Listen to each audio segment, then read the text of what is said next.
Welcome to another edition of Mulligan Speakers International, MSI Showcase. I'm Diane Mulligan, president of Mulligan Speakers International, and each week we invite our speakers to come on and talk about timely topics. This is a way for you, the meeting planner, to really get more of a feel for our speakers' passions and also for their excellent abilities to integrate current events into their topics of interest. Today, we are very lucky to have Jeff Vankooten and Mark Eaton with us. Good morning, gentlemen. Good morning, Mark. Good morning. Good morning. Good morning, Jeff. It's great to see you. Jeff, why don't you tell us a little bit about yourself? Sure. Well, I'm a restless native who lives here in Denver, Colorado. I'm happily married and have 3 wonderful children and a very big dog. I have always, as long as I can remember, want to help people navigate the human side of change. Change can be very traumatic, and I do that by activating within them 4 core abilities, which really are the areas of my passion and expertise. First is communication, which deals with the clarity of helping to get along one with another and communicate the messages we need to. The other is collaboration, which deals obviously with teamwork and relationships, and there I've created a bit of an expertise with generational studies. Then adaptation, which has a lot to do with just mental fortitude and resiliency, and then imagination, where I really try to activate people's creative thinking so they can win with ideas. Very interesting and very applicable to our topic today. And Mark, tell us about you. My name is Mark Eaton. I live in Park City, Utah. I ski and ride my horse, Big Tim, and I teach organizations how to get rid of internal competition, how to be invaluable to their customers, and the 4 commitments of a winning team.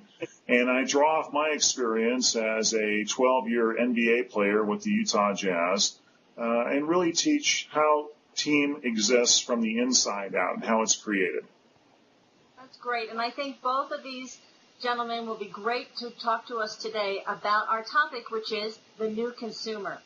So Inc. magazine reports that 76% of Americans say the number of possessions that they own now no longer really affect how happy they are, that they're really moving more from a mindless consumer to a very mindful consumer.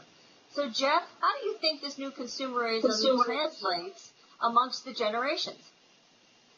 Well, it doesn't translate equally today. If you would have asked me that question 3 years ago, I would have said, no, it doesn't translate equally, because the matures and the millennials grew up with pretty robust economic development. The matures and the Xers came of age when the economy wasn't so good. So they approached how they saved, they approached how they spent much differently. However, today, given the historic economic conditions that we find ourselves in, I think there is some equality as far as responding to this. Now, interestingly enough, the matures and the Xers will probably have a better handle on navigating this than the boomers and the millennials. The millennials are finding that it's hard to find jobs, and they're getting a little tighter with their pocketbooks. Boomers, of course, are having to go back to work, and some of them aren't finding work because they've been laid off. So the response to this, the experience of this, is equal across the spectrum of ages today. But certainly what you're talking about is life experiences are having a real impact on this. I would think that values would too. In fact, Mark, 71% of consumers say that they want to buy from companies that reflect their values. What does this mean to the type of leadership a company needs to show to its employees, and can true leadership enhance their brand? Yes, I think true leadership can enhance their brand, and it really starts from the inside out. I think that you have to spend time educating and working with your employees inside the company so that they have a clear understanding of what the values of the organization are. And probably beyond that, I think that you've got to look even a little deeper and look at the relationships that the employees have with each other and have with management. Because if they're able to embrace the core values at that baseline level, that's going to directly impact the perception the consumer has at the end of the line. And I think that's what you're referring to, what the article is referring to, is that they want to look beyond the product and service, and they really want to see who are these people, what are they producing, and are their values in line with what I believe to be important. Absolutely. And Jeff, it's pretty interesting because we're talking about hundreds, millions of people here. And there probably are as many different values as there are consumers. So how do you think these companies can choose values that will translate and reach the greatest number of consumers? Well, there's some caution involved because you just don't want to create values or embrace values because you want them to be as popular across the spectrum. One of the fastest ways to become irrelevant is to become too relevant. So I encourage companies to either create, if they haven't, or stick to the overarching value that got them into the business in the first place. One I heard recently is live well by doing good.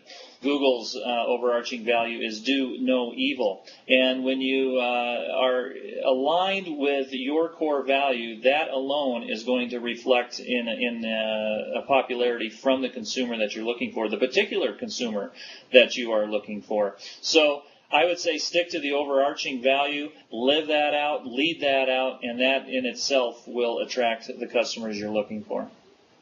Great idea, and I think that customer service is still also really, really important. Mark, how do you think it works into this equation, and how do companies have to treat their employees to engender the type of customer service that will actually lead to building a loyal customer base? Well, I think they have to help their employees understand that if the consumer wins, they win. I think a lot of times there's a disconnect in the workplace today where employees are just punching a time clock, providing us, service, getting their paycheck, and there's no real connection between and understanding between the fact that if the company wins and the consumer wins, that's going to improve their individual place as well. And so I spend a lot of time talking to organizations about how to do that, about how to create that internal structure where people feel valued and feel a part of the big picture, and helping them understand that the more time they can spend with ensuring that the consumer and the customer is getting what they want, that they're also going to receive what they want. Excellent. Now, as we move forward with the consumer, and this question is actually for both of you, we're going to start with Jeff, but as we move forward, I wonder how important it still is to have the latest, greatest, coolest item out there. Well, consumers still want that. And if you were talking to a group about this topic, what advice would you give them? Well, I believe that's true. I think people will always want the latest and the greatest. Regardless of what the economy is doing, there's always the early adopters, those who are finding the products that are on the cutting edge, that are leading the way. And part of living in a consumeristic, capitalistic society is that we need to keep buying these products, and companies need to keep innovating these products. That's part of what moves us forward. However, I think that we are moving into an age of frugality and thriftiness where we don't necessarily want to live beyond our means anymore. We have found out how difficult that is and the problems that it has created. So, yes, I think we're going to want the latest and the greatest, but people are going to not get those products if it's outside their means. And if I was to give any kind of advice, I would say, let's take a look at the oldest generation, the matures, who grew up during the Great Depression, a lot of economic depravity, and they may be the most relevant to our situation today because they understand what being frugal means. They understand the value of thriftiness. And so these are all austere measures that aren't very familiar to us, but ones that I think we need to embrace. Very good. And Mark, how about you? What type of advice would you give to companies?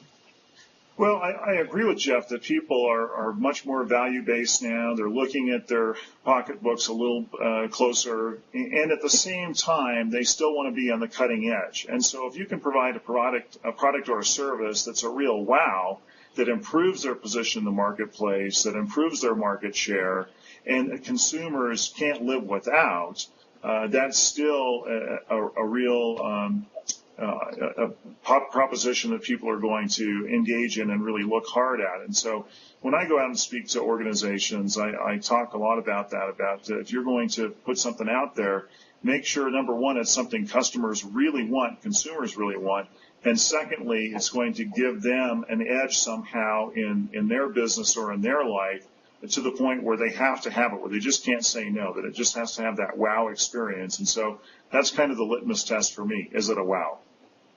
Excellent. Well, that's great advice for our companies, and now our meeting planners have a really good idea of what you guys think about the new consumer. Thank you so much, Jeff Vankooten and Mark Eaton. And please join us next week for another edition of MSI Showcase. I'm Diane Mulligan, President of Mulligan Speakers International. We look forward to working with you to provide transformational speakers and trainers that are going to make a lasting impression on your audience. Have a great day.